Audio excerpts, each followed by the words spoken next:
Hey everyone, welcome back to Trailbreaker. I am way overdue for a shock service on my 2018 Trek Fuel EX. The shock on this one is the Fox float with the reactive tuning, but pretty much no matter what Fox shock you have, the process is exactly the same and the rebuild kit is the same. It's super easy and should make a huge improvement on my ride. Stick around. So now it's time to remove the air from the shock. I prefer to do this on the bike instead of on the bench for two reasons. I'm going to use the shock pump to remove the air so I can actually note the pressure ahead of time. And two, it's best to remove a little bit of air at a time as you cycle the shock through its travel.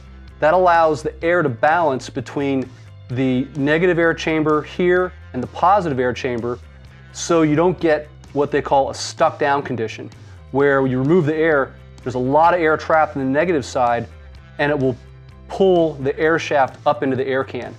And then when you go to remove the air can, it will basically blow off, sometimes pretty violently. So if we do this slowly, it should be a little safer.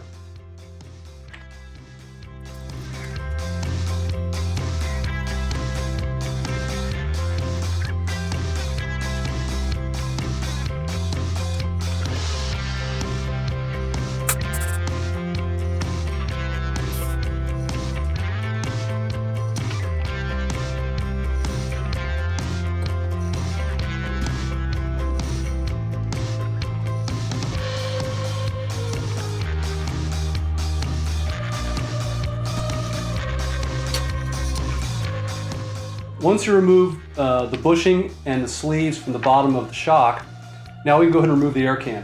Now we should just be able to twist this off. And Fox recommends that we take a cloth and run it through the bottom eyelet just in case there is any built up air in the negative air chamber. If there is, once that last thread is done, the air can shoot off the end and you could get hurt. So now that this is on, we'll start to unscrew this. Okay, mine's off, so you can go ahead and remove that cloth. Now you go ahead and remove your travel indicator, O-ring. There's another one for that. And this should just be able to come off. Now you just want to go ahead and wipe down the air can and the air shaft itself, remove any old grease and dirt, and just use some isopropyl alcohol to spray it all down and wipe it clean.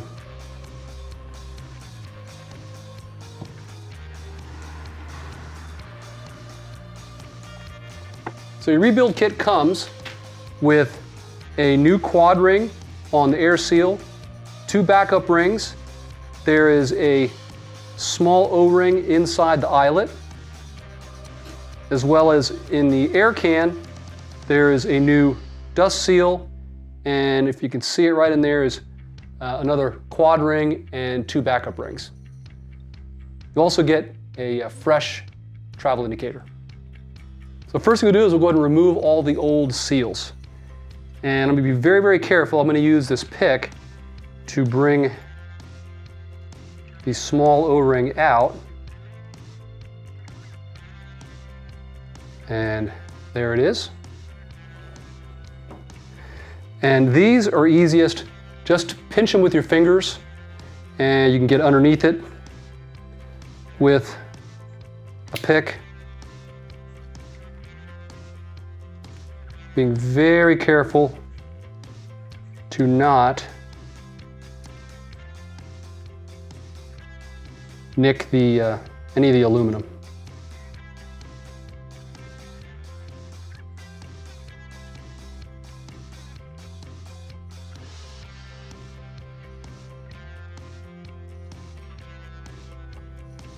So the kit comes with a whole bunch of different size O-rings for the eyelet. So what you want to do is just use your existing one and find the one that's the same size.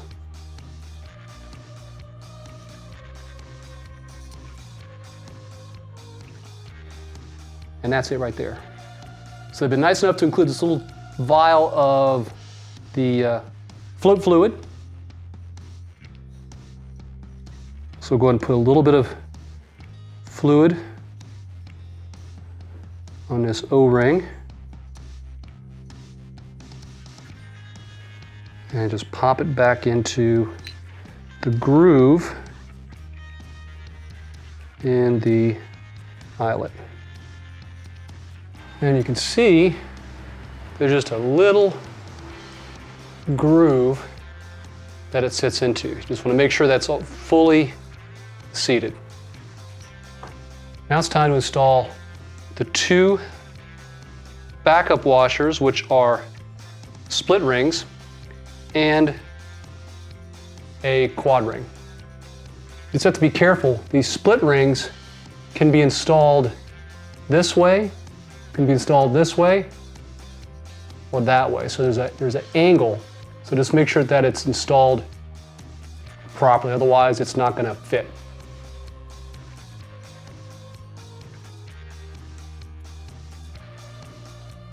A little bit of float fluid on the quad ring.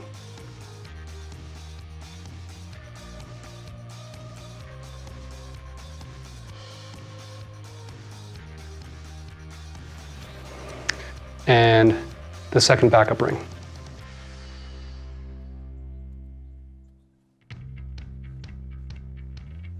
So the air shaft is done. Now for the air sleeve. Pop out the dust seal. The best way to get this out, according to Fox, is just take a pick and stab the O-ring since you're not going to reuse it. That way you avoid possibly scratching the inside of that sleeve.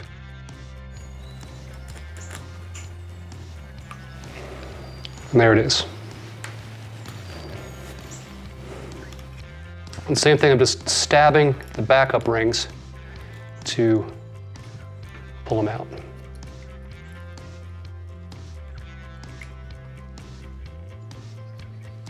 There they are. Now this might be tough. What I've seen is you basically squeeze this like a potato chip and just kind of pop it in.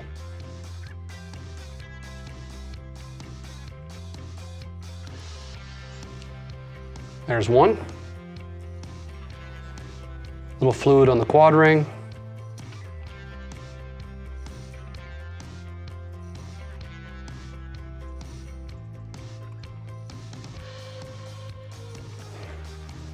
And once it's in, just kind of work it to make sure it's not crooked. And then the second backup ring.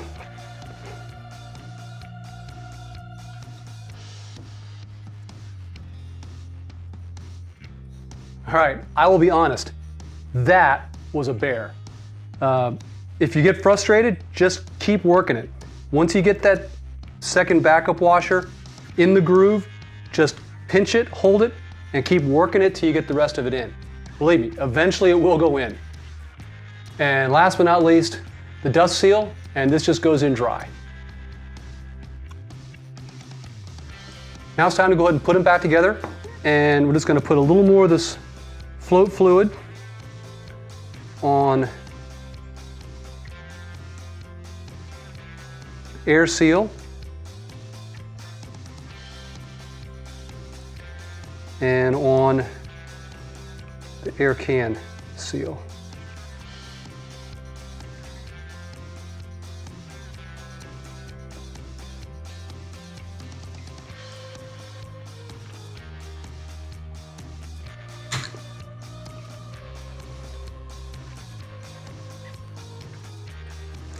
And then we'll put about a dime's worth of fluid inside so it can move around and keep the air shaft lubricated. And since there is a little bit of air trapped at the back, you can just pull this together with your fingers and give it a couple turns until the threads engage.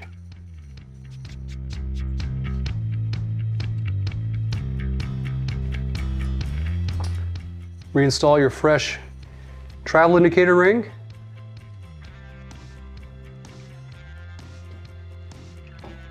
And that's it.